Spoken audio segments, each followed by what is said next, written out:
भैया, ये असुर भी शीघ्र अपने काल से भेंट करने के लिए अति आतुर हो रहे हैं, इसीलिए इतनी गति से बढ़ते आ रहे हैं। यदि मैंने अभी युद्ध आरंभ किया तो युद्ध अनंत काल तक चलता रहेगा। नहीं माता, ये पूजा आराधना आपके लिए अत्यंत ही आवश्यक है, जिससे शेष देवियों की शक्तियां भी आपको प्राप्त होंगी और आप उस दुष्ट दुर्गमासुर का वध करने में सफल हो सकेंगी। माता, आप अपनी आराधना आरंभ कीजिए। इन आगामी 3 दिवसों में मैं इस असुर का सामना करूंगा।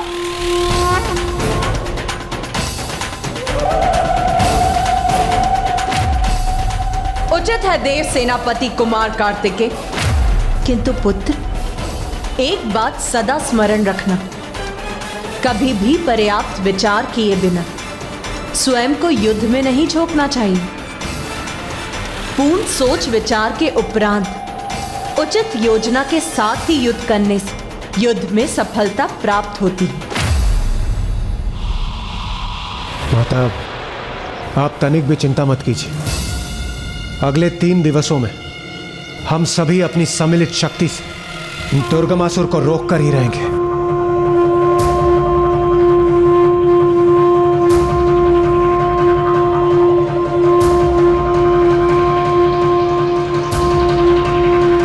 प्रणाम माता।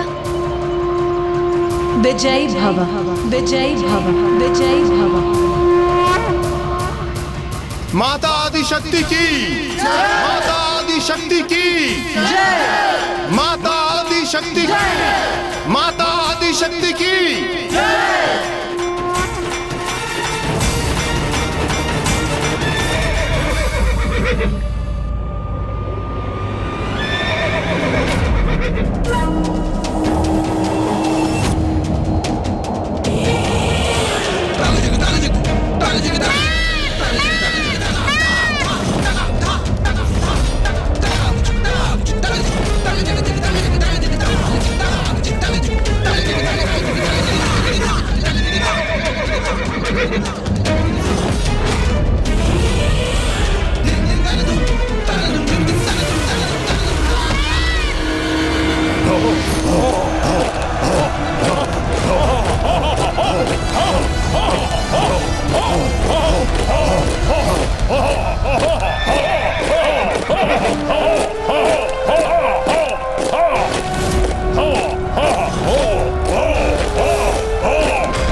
समय आ गया है उन दुष्ट देवताओं को उनका उचित स्थान बताने का और इस जगत में असुर का वर्चस्व स्थापित करने का। प्रतिशोध महिषासुर के वध का, प्रतिशोध शुंभ निशुंभ के निर्मम वध का,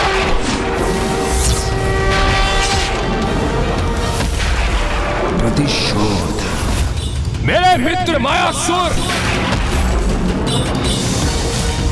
महाबली अरुणासुर, करल तरल और तापिक जैसे महान असुरों की मृत्यु का। प्रतिशोध प्रतिशोध प्रतिशोध प्रतिशोध प्रतिशोध प्रतिशोध प्रतिशोध प्रतिशोध प्रतिशोध। किंतु उनसे भी अधिक मेरे पिता महान योद्धा असुर रुरु के वध का। प्रतिशोध लेने का समय आ गया है। प्रतिशोध प्रतिशोध प्रतिशोध प्रतिशोध प्रतिशोध। इसे देखकर ही विचार जागृत हो रहा है मेरे मन में कि अभी इसी क्षण नष्ट कर दूं इस संपूर्ण सेना को। भैया, आवेशित होकर कहीं ऐसा युद्ध न आरंभ कर दें जिससे हमारी सेना को अधिक क्षति पहुंचे। जो भी हमें करना है वो पर्याप्त सोच विचार के उपरांत ही करना है। अब किसी सोच विचार की आवश्यकता नहीं है। झोंक दो स्वयं को युद्ध में। यदि कोई हमारे मार्ग में आए तो बंदी बना लो उन देवताओं को, और फिर देवी आदिशक्ति का वध करने के उपरांत हमारा प्रतिशोध पूर्ण होगा और इस जगत में हम असुर के निर्बाध शासन का स्वप्न भी वास्तविकता में परिवर्तित होगा। ये अनुचित प्रकार से शक्ति प्राप्त करके आया है ना, तो हम भी इसे उचित और अनुचित के मध्य का पाठ सिखा ही देंगे कि धर्म की शक्ति ही सर्वोपरि है और कोई भी असुर चाहे कितना ही शक्तिशाली क्यों ना हो जाए, किंतु धर्म युद्ध में हमसे उसकी पराजय होना ही उसकी नियति है। हर हर महादेव, महादेव, हर हर महादेव, हर हर महादेव।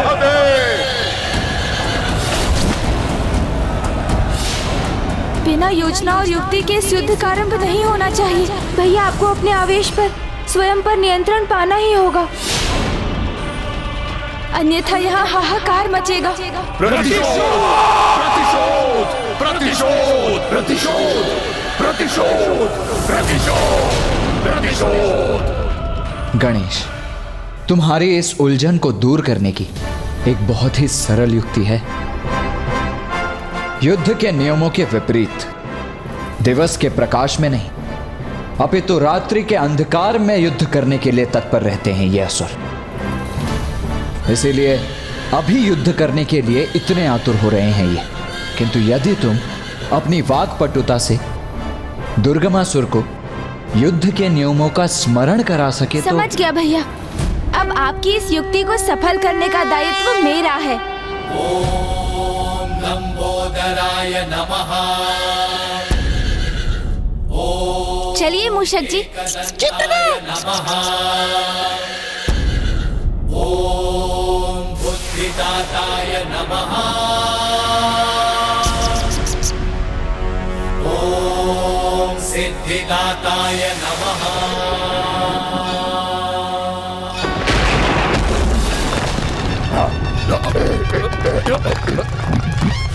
में संकट है जब कोई आयो, महिमा से अपनी प्रभु ने बचायो। लंबोदर लंबोदर लंबोदर लंबोदर। तो तुम पुनः प्रकट हो गए दुष्ट गजमुख, किंतु इस बार मुझसे बचकर भाग नहीं सकोगे तुम।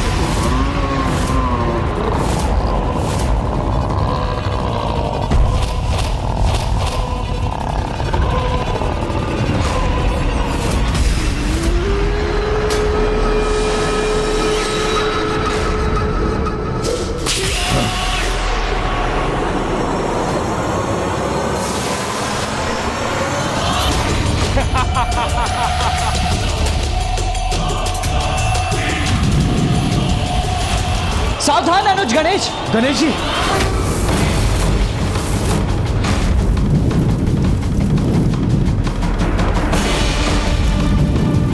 इन दुष्ट असुरों का तनिक पे विश्वास नहीं किया जा सकता।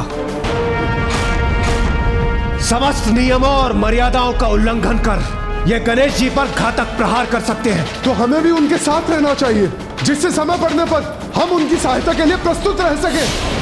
हाँ हाँ अवश्य, हमें आगे बढ़ना ही चाहिए। नहीं नहीं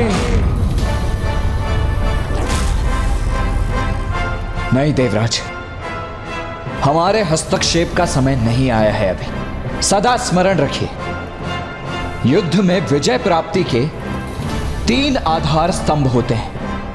प्रथम, उचित रणनीति। द्वितीय, उचित योद्धा। और तृतीय, उचित समय पर आक्रमण करना। इसीलिए इस समय गणेश पर अपना विश्वास रख, हमारा शांत रहना ही उचित होगा।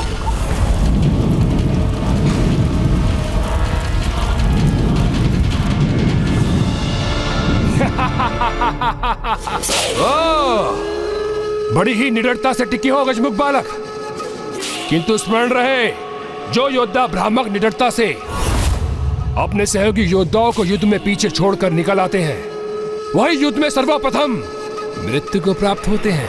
युद्ध? कैसा युद्ध?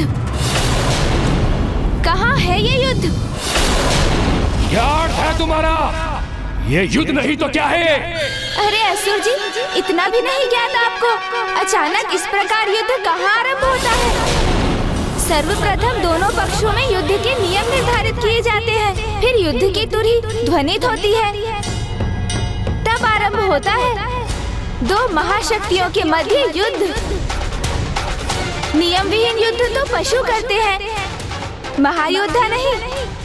ये इस दुष्ट से गणेश जी क्या वार्तालाप कर रहे हैं? करना क्या चाह रहे हैं? देवराज, रात्रि के अंधकार में अधिक सशक्त होने वाली अपनी आसुरी शक्तियों से बिना नियम निर्धारित किए युद्ध करने के अभ्यस्त होते हैं ये असुर। किंतु गणेश इसे उत्तेजित कर इसे हमारा नियम स्वीकार करवाने का प्रयास कर रहा है।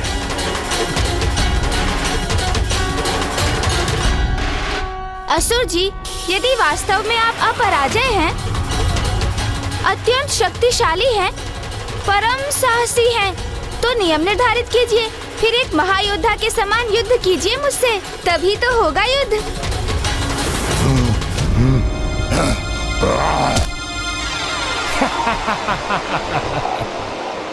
नियम तो बालकों की क्रीड़ा के लिए उपयुक्त होते हैं गजमुख।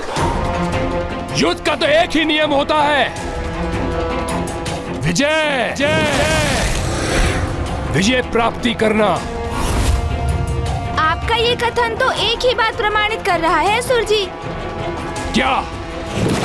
क्या प्रमाणित कर रहा है मेरा कथन?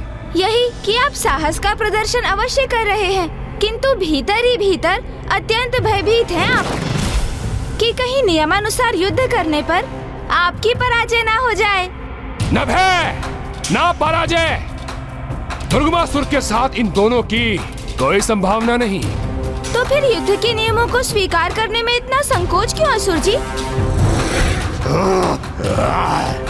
नहीं नहीं, भयभीत तो आप अवश्य हैं, है ना? सर्वशक्तिशाली हूँ मैं, अजय हूँ मैं, ना पराजय का डर, ना किसी नियम का। तो कहो, युद्ध के क्या नियम है तुम्हारे? तुम्हारे नियमों के अनुसार तुम्हें धूल धूसरित करेगा अजय दुर्गमासुर। कहो, शीघ्र कहो, क्या नियम है तुम्हारे? इस युद्ध के लिए तो एक ही नियम पर्याप्त है। हमारा युद्ध सूर्योदय से सूर्यास्त तक ही होगा, जिसके उपरांत दोनों सेनाएं अपने अपने शिविर में लौटकर विश्राम करेंगी, ताकि आगामी दिवस के युद्ध के लिए तत्पर हो सकें। स्वीकार है मुझे।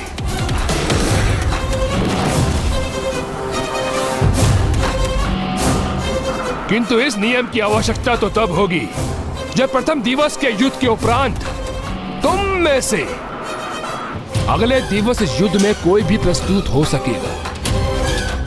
युद्ध के लिए कौन प्रस्तुत हो सकेगा और कौन नहीं, इसका उत्तर तो कल युद्ध भूमि में ही प्राप्त होगा।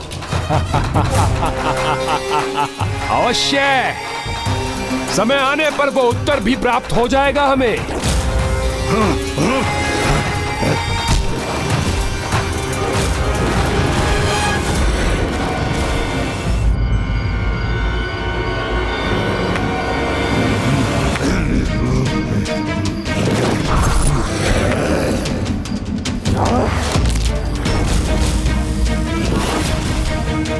असुर सम्राट, उसके वाक्य चातुर्य में उलझकर शत्रु का नियम स्वीकार कर लिया आपने।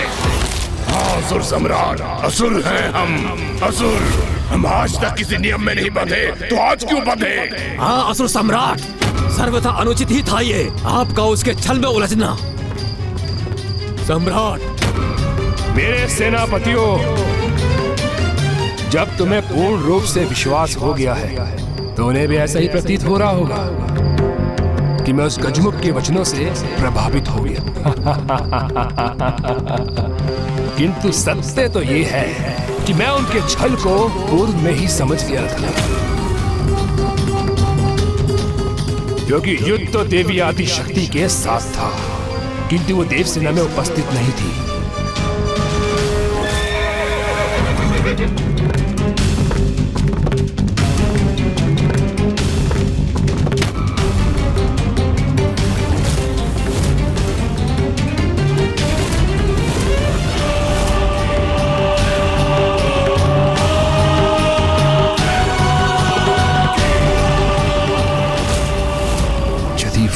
नहीं है तो फिर कहाँ है वो? कहीं कोई योजना तो नहीं कर रही? इसलिए भोर तक का समय प्राप्त करने के लिए मैंने उसका नियम स्वीकार किया, जिससे मैं ज्ञात कर सकूं कहां है वो, क्या कर रही होगी।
मुझे आभास हो रहा है कि माँ ने अपना अनुष्ठान आरंभ कर दिया है।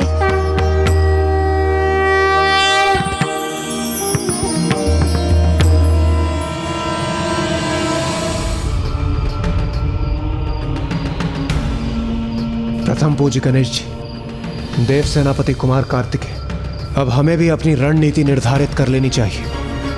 यह तो बहुत अच्छा हुआ कि दुर्गमासुर आपके वचनों में उलझ गया और उसने हमारी दिन में युद्ध करने की अवस्था को स्वीकार कर लिया, जिससे हमें अपनी रणनीति स्थिर करने का समय भी प्राप्त हो गया।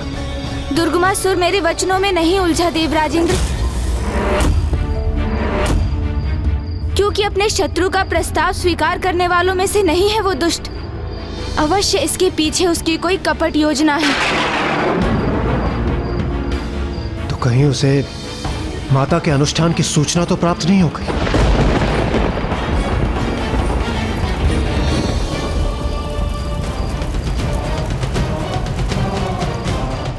कहीं उसे यह तो ज्ञात नहीं हो गया कि माता का अनुष्ठान पूर्ण होने तक अगले 3 दिवस माता अपने अस्त्र शस्त्र धारण नहीं कर पाएंगी?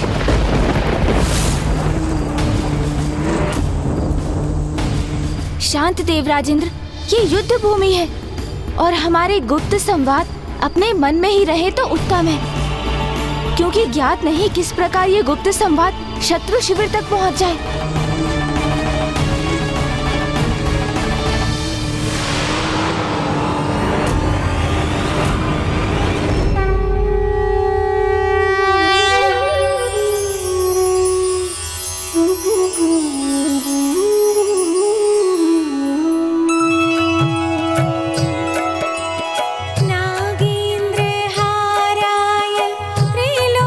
त्रिलोचनाय भस्मांगराय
तप के तेज को भेद कर आगे बढ़ पाने में असमर्थ हूँ। मैं अभी ये समाचार स्वामी को देता हूँ। असुर सम्राट दुर्गामासुर को विनाश लोचन का प्रणाम। प्रणाम नहीं, सोचना चाहिए मुझे। शीघ्र बताओ मुझे, जो भेद ज्ञात करने के लिए मैंने तुम्हें तुम्हारे भ्राता नाश लोचन को भेजा था, क्या तुम उसे प्राप्त करने में सफल हुए? हाँ असुर सम्राट, समाचार उत्तम है। और आपकी परम शत्रु देवी आदिशक्ति किसी अनुष्ठान में व्यस्त है, और आपको यह जानकर अति प्रसन्नता होगी कि आगामी 3 दिवसों तक वो किसी भी अस्त्र शस्त्र को धारण नहीं करेंगी।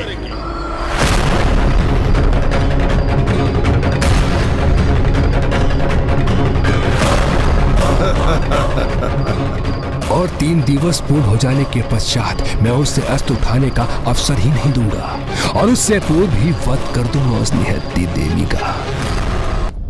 आपकी परम शत्रु देवी आदिशक्ति किसी अनुष्ठान में व्यस्त हैं, और आपकी आगामी 3 दिवसों तक वो किसी भी अस्त्र शस्त्र को धारण नहीं करेंगी। किंतु महाराज, ये कोई साधारण अनुष्ठान नहीं, महा अनुष्ठान है।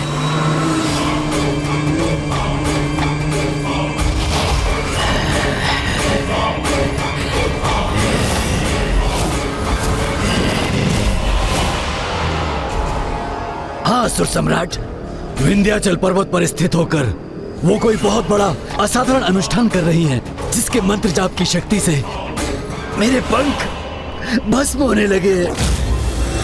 चिंता मत करो लोचनसुर, अवश्य वो अपने अनुष्ठान से मेरे समान शक्ति प्राप्त करने का प्रयास कर रही होगी, किंतु मैं उस देवी के अनुष्ठान को पूर्ण ही नहीं होने दूंगा। गणासुर!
क्या हुआ असुर सम्राट, अब क्यों स्मरण किया आपने मेरा? क्योंकि मेरी तुलना में अक्षम असुरों को सेनापति नियुक्त कर रहे थे आप, तब तो आपके मुख पर गणासुर का नाम नहीं आया। तो अब क्यों बुलाया है मुझे यहाँ? क्योंकि मेरे सेनापति बनने से भी अधिक महत्वपूर्ण दायित्व सौंपना है तुम्हें। कहो, मेरे आदेश का पालन करने के लिए तैयार हो तुम?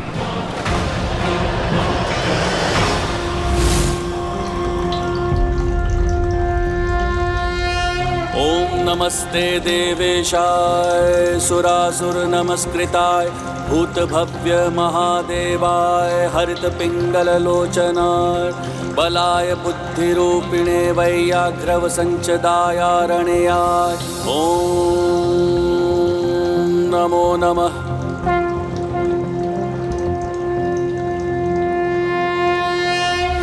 हमें शीघ्र ही अपनी रणनीति तैयार कर लेनी चाहिए, क्योंकि शीघ्र ही सूर्यदेव के प्रकट होते ही युद्ध का शंखनाद गूंज उठेगा। युद्ध के प्रथम दिवस आक्रामक नहीं, रक्षात्मक युद्ध ही करना चाहिए। यही सर्वथा उचित है कुमार कार्तिकेय। इससे हम शत्रु की वास्तविक शक्ति का अनुमान भी लगा सकेंगे। शक्ति का अनुमान लगाने के साथ विरोधी पक्ष की दुर्बलता का ज्ञान भी होना चाहिए हमें, तभी हमें युद्ध में सफलता प्राप्त होगी। शत्रु की दुर्बलता का भान तो हो गया है हमें, और ऐसी दुर्बलता का लाभ उठाने के लिए हम असुर तो पूर्ण रूप से निपुण हैं। वहां वो मूर्ख देवता अपनी रणनीति रच रहे होंगे और मैं यहाँ तुम्हें अपनी छल नीति से परिचित कराऊंगा। उनकी छल नीति ही दुष्ट असुरों का सर्वाधिक महत्वपूर्ण अस्त्र है, इसीलिए हमें प्रत्येक क्षण सतर्क रहना होगा, क्योंकि दुर्गमासुर की कपट बुद्धि अवश्य ही किसी बड़े छल को जन्म देगी। एक कपट योजना करनी है हमें, जिससे वो देवता मूर्ख बन जाए। नाश लोचन, विनाश लोचन, सूर्योदय होते ही युद्ध के शंखनाद सुनकर तुम एक सेना की बड़ी टुकड़ी ले जाकर उन देवताओं पर आक्रमण कर देना। किंतु जब वो तुम्हारे आक्रमण का उत्तर दे, तब तुम उनके अस्त्र शस्त्र से आहत हुए बिना अपनी सुरक्षा सुनिश्चित कर पीछे हटते जाने। और इसके लिए मैं तुम्हें मायावी अस्त्र प्रदान करूंगा। परंतु असुर सम्राट, यदि सेना टुकड़ी के साथ ये जाएंगे तो हम आक्रमण कब करेंगे? तब जब देवता इनकी सेना का पीछा करते करते विंध्याचल पर्वत से बहुत दूर चले जाएंगे, तब नाश लोचन, विनाश लोचन, तुम अपनी विनाशकारी ऊर्जा को आकाश में प्रभावित कर संकेत देना। और संकेत प्राप्त करते ही तुम चारों विभक्त असुर, विच्छल बुद्धि, दुमुखासुर और अभेदी उन देवताओं को चारों ओर से घेर लेना। और मैं असुर सम्राट, मुझे क्या इन सब का मुक्त रखने के लिए आपने बुलाया है यहाँ? असुर होना तो धीरज कैसे धारण करोगे, किंतु स्मरण रखो, जो तुम्हें कार्य करना है उसका मार्ग ये चारों तैयार करेंगे। तो सुनो, जब नाश लोचन, विनाश लोचन देवताओं को दूर ले जाने में सफल होंगे और ये चारों अपनी सेना के साथ उन्हें घेर कर एक स्थान पर बांध देंगे, तब तुम गुप्त रूप से अकेली पड़ी उस देवी के स्थान पर पहुंचकर उसका अनुष्ठान रोककर बलपूर्वक खींच के लाना मेरे समक्ष, जिससे स्वयं मैं अपने हाथों से उस देवी का वध कर सकूं। अवश्य असुर सम्राट, मैं समझ गया। मैं गणासुर अवश्य बंदी बनाऊंगा उस देवी आदिशक्ति को और प्रस्तुत करूंगा आपके समक्ष।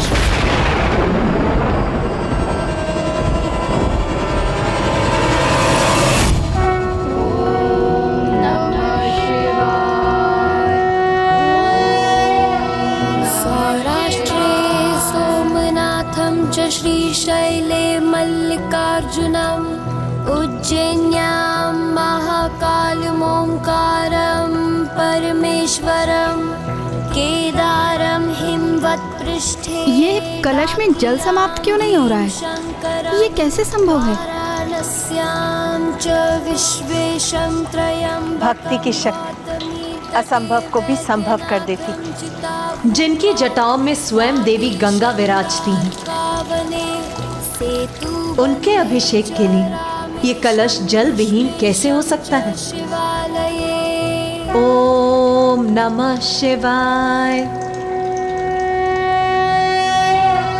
सौराष्ट्रे सोमनाथं च श्रीशैले मल्लिकार्जुनम्, उज्जैन्यां महाकालमोङ्कारं परमेश्वरं, केदारं हिमवत्पृष्ठे डाकियां भीमशंकरं। गणासुर, उचित समय देखकर उस देवी का अनुष्ठान बाधित करना, तब वहां निशस्त्र होगी और उसके सहयोगी देवता उससे बहुत दूर होंगे। फिर तुम्हें वहां कोई नहीं रोकने वाला होगा। अगले 3 दिवसों के युद्ध में हमारा एकमात्र ध्येय होना चाहिए उन असुरों को मां से दूर रखना।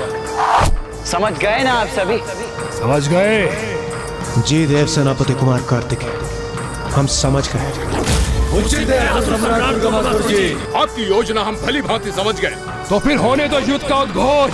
सूर्योदय के साथ ही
ये दुष्ट दुर्गमासुर कहीं दिखाई क्यों नहीं दे रहा है? कहाँ है वो?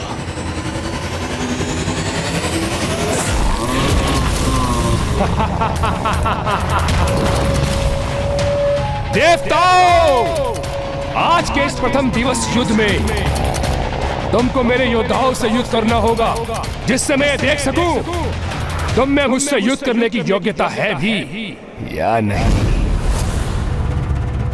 रुकिए भैया,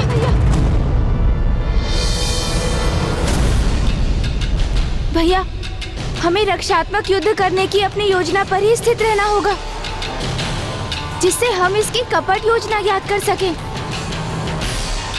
शत्रु हमें दोनों ओर से घेरने को आतुर है। हमें भी अपनी सेना को 2 भागों में विभक्त कर लेना चाहिए। भैया आप उस ओर बढ़िए, मैं इस ओर बढ़ता हूँ।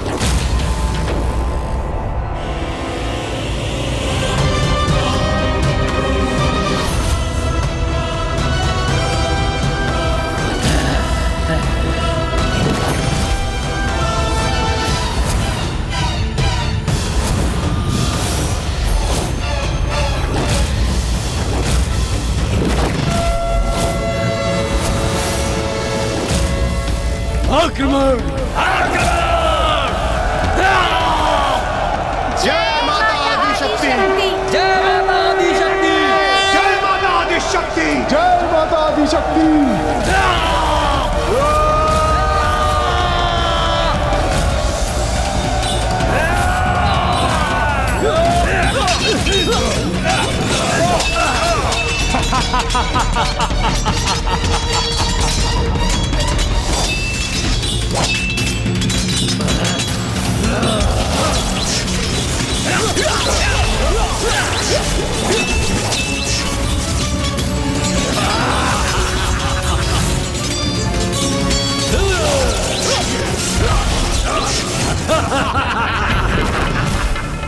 इंद्रदेव, आप अन्य देवताओं के साथ मिलकर इन असुरों को पीछे जाने पर बाध्य कीजिए। मैं और गणेश इन ऊर्जा से वार करने वाले असुरों का उपाय करते हैं।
उचित है, सफल हो रही है मेरी युक्ति। ये देवता मुझे मूर्ख बनाना चाहते थे, किंतु मेरी योजना के अनुसार स्वयं विंध्याचल पर्वत से दूर होने पर विवश होकर मूर्ख बन रहे हैं।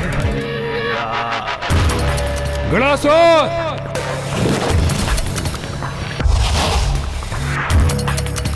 गणासुर, अब उचित समय है, आगे बढ़ो। उस देवी आदिशक्ति के पूजा स्थल पर पहुंचकर उसके अनुष्ठान को बाधित कर मेरे समक्ष प्रस्तुत करो। अंततः गणासुर भी कुछ ऐसा करेगा जिसमें उसे अत्यंत आनंद आएगा। देवी आदिशक्ति, तैयार हो जाओ गणासुर के आगमन के लिए।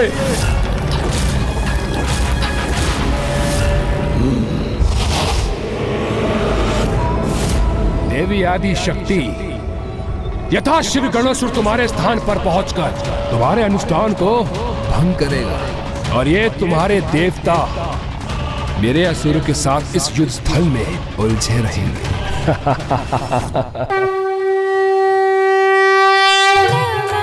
शिवाय नमः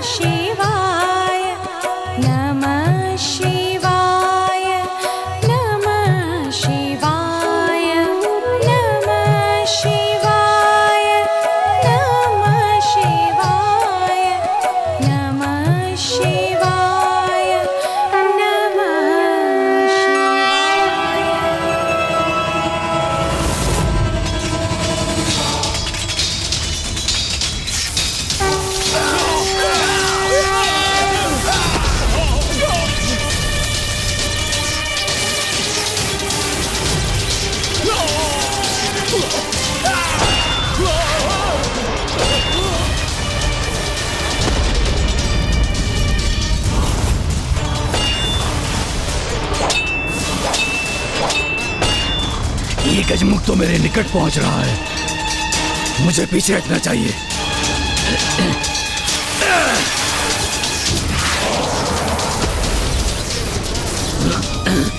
दुष्ट असुर, अब मैं तुम्हारी इस ऊर्जा से और विनाश नहीं करने दूंगा।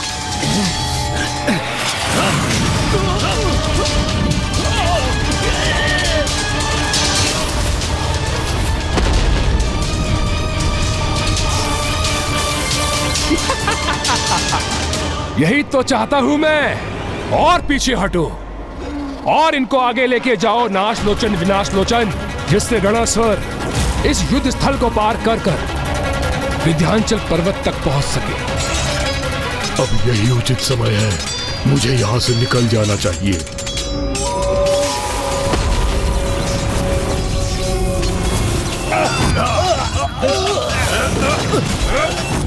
बहुत महत्वपूर्ण कार्य करना है मुझे, सभी की दृष्टि से बचकर आगे बढ़ना है।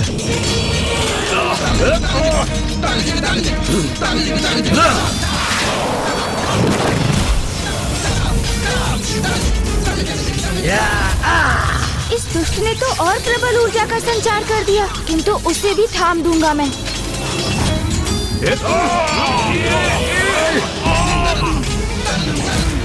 उचित अवसर है ये, यहाँ से आगे निकलने का गणासुर।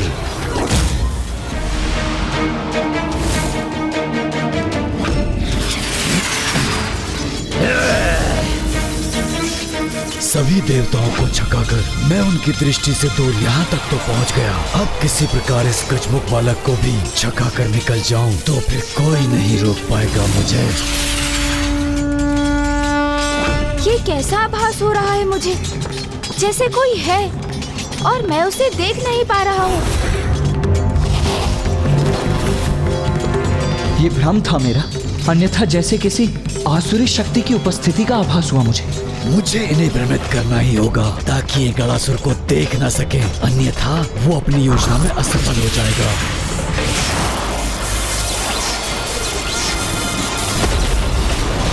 तुम अभी भी समझ नहीं सके असुर, तुम्हारी ये ऊर्जा मुझे कोई क्षति नहीं पहुंचा सकती। अभी तो इससे तुम्हें ही आहत करूंगा मैं।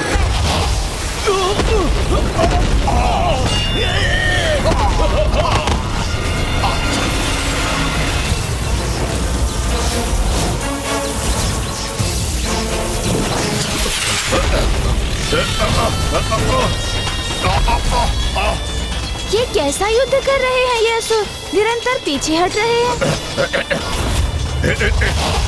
तो क्या ये मात्र हमें उलझाकर रखने की क्रीड़ा ही कर रहे हैं? क्या ये उस दुष्ट दुर्गमासुर की कपट योजना का भाग है? अपने महाबली योद्धाओं को क्यों नहीं भेजा उसने रणभूमि में, और जिन्हें भेजा भी है वो अपनी संपूर्ण शक्ति से युद्ध क्यों नहीं कर रहे हैं? और ये दुष्ट उस दिशा में क्यों देख रहा है? गुप्त रूप से पहुंचकर गणासुर खंडित कर देगा उस देवी का अनुष्ठान। बहुत आनंद आएगा इसमें मुझे। ये क्या, ये असुर तो विंध्याचल पर्वत की ओर ही जा रहा है, अर्थात दुर्गमासुर को माँ के अनुष्ठान का ज्ञान है। और आज का युद्ध, ये तो मात्र हमारा समय व्यर्थ करने का कुचक्र भर है, जिससे वो गुप्त रूप से किसी असुर को भेजकर माँ के अनुष्ठान में व्यवधान उत्पन्न कर सके।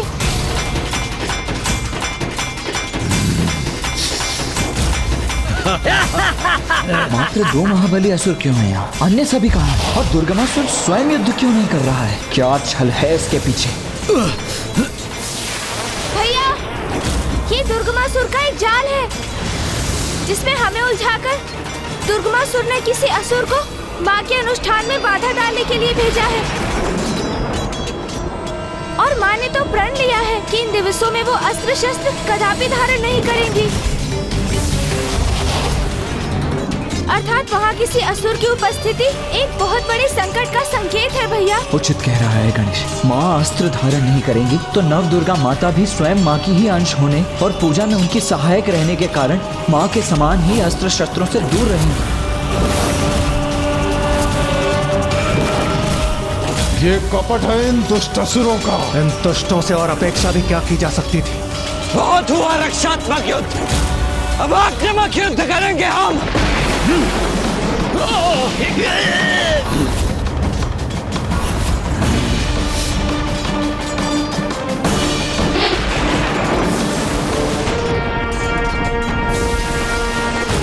अब संकेत करने का उचित समय है। हाँ, विंध्याचल पर्वत से तो बहुत दूर आ गए हैं ये देवता।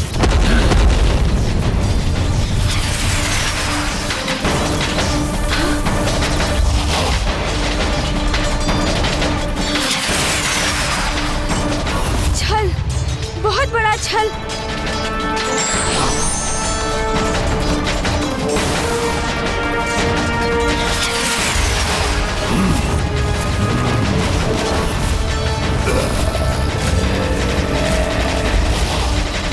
ये नाश लोचन और विनाश लोचन का संकेत है, अर्थात अब हमारे आक्रमण का समय है। असुरों, इन देवताओं को इस युद्ध में इतना उलझा दो कि कोई गणासुर को रोक ना पाए और माता की पूजा भंग करने में वो सफल हो जाए।